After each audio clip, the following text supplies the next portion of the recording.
Saudara-saudari dan anak-anak yang terkasih dalam Kristus, dari Novisiat SVD Kuburuteng Manggarai Flores NTT, saya Pastor Freddy Jihadin SVD menyampaikan ucapan selamat jumpa lagi lewat siraman rohani. Hari ini Sabtu 31 Juli 2021. Injil hari ini diambil dari Matius bab 14 ayat 1-12. Kita diingatkan supaya jangan takut mati demi kebenaran. Marilah kita berdoa memohon penerangan Roh Kudus.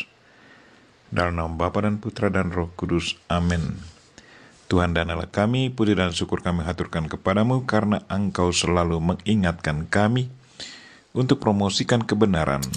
Engkau mendorong kami untuk berani menyuarakan kebenaran dan ketidakadilan. Kami mohon teguhkanlah iman, harapan, dan kasih kami kepadamu. Semoga kami selalu berani menyuarakan kebenaran dan ketidakadilan. Tuhan, utuslah Roh Kudus-Mu, terangilah pikiran dan hati kami, agar sabda-Mu yang akan kami dengar dapat kami pahami dengan baik, dan isi pesan-Mu dapat kami hayati dan amalkan dalam hidup harian kami. Doa ini kami sampaikan dengan perantaran Kristus Tuhan kami. Amin. Tuhan sertamu dan sertamu juga. Inilah Injil Yesus Kristus menurut Matius bab 14 ayat 1-12. Sekali peristiwa sampailah berita tentang Yesus kepada Herodes, raja wilayah. Maka ia berkata kepada pengawal-pengawalnya, ia berkata kepada pegawai-pegawainya, inilah Yohanes Pembaptis. Ia sudah bangkit dari antara orang mati, dan itulah sebabnya kuasa-kuasa itu bekerja di dalamnya. Sebab memang Herodes telah menyuruh menangkap Yohanes, membelenggunya, dan memenjarakannya, berhubung dengan peristiwa Herodias, istri Filipus, saudaranya. Karena Yohanes pernah menegurnya, katanya, tidak halal engkau mengambil Herodias. Herodes ingin membunuhnya, tetapi ia takut akan orang banyak yang memandang Yohanes sebagai nabi. Tetapi pada hari ulang tahun Herodes, menarilah anak perempuan Herodias di tengah-tengah mereka, dan menyukakan hati Herodes, sehingga Herodes bersumpah akan memberikan kepadanya apa saja yang dimintanya.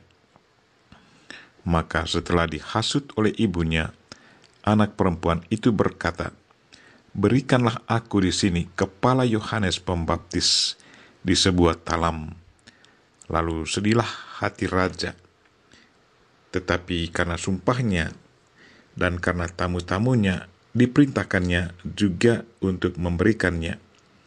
Disuruhnya memenggal kepala Yohanes di penjara, dan kepala Yohanes itu pun dibawa orang di sebuah talam, lalu diberikan kepada gadis itu, dan ia membawanya kepada ibunya.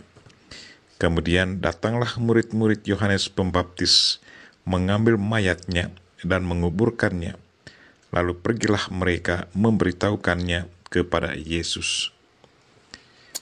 Demikianlah Injil Tuhan, terpujilah Kristus. Saudara-saudari dan anak-anak yang terkasih dalam Kristus, tema renungan kita hari ini ialah mati demi kebenaran. Hari ini kita mendengar kisah tentang Yohanes Pembaptis. Ia salah satu sosok penting dalam seluruh karya agung Allah dalam diri Yesus Kristus. Hidupnya suci dan tanpa tedeng aling-aling, mengeritik ketidakbecusan dalam hidup bermasyarakat pada zamannya. Ia menegur Herodes karena hubungan gelapnya dengan Herodias yang merupakan istri Filipus, saudaranya. Yohanes Pembaptis mengatakan, tidak halal engkau mengambil Herodias, dia istri saudaramu. Karena teguran itu, Yohanes pun ditangkap dan dipenjarakan oleh Herodes. Perkataan keras itu juga didengar oleh Herodias, dan hal itu membuatnya dendam terhadap Yohanes Pembaptis dan berencana untuk membunuhnya. Sejak teguran itu, hati Herodes sudah terombang-ambing, namun ia lebih memilih hidup dalam dosa. Ia tidak mau melepaskan kenyamanan dosa yang telah menguasainya. Firman Allah tidak tinggal di dalamnya, sehingga demi kepentingan diri sendiri, ia memutuskan untuk memenggal kepala Yohanes Pembaptis. Yohanes Pembaptis telah membayar harga yang mahal untuk kebenaran firman Allah dan pertobatan yang telah ia sampaikan kepada semua orang yang dibaptisnya, bahkan kepada Herodes dengan nyawanya. Yohanes siap mati demi kebenaran. Ia bertanggung jawab dan menerima konsekuensi dari apa yang dikatakannya.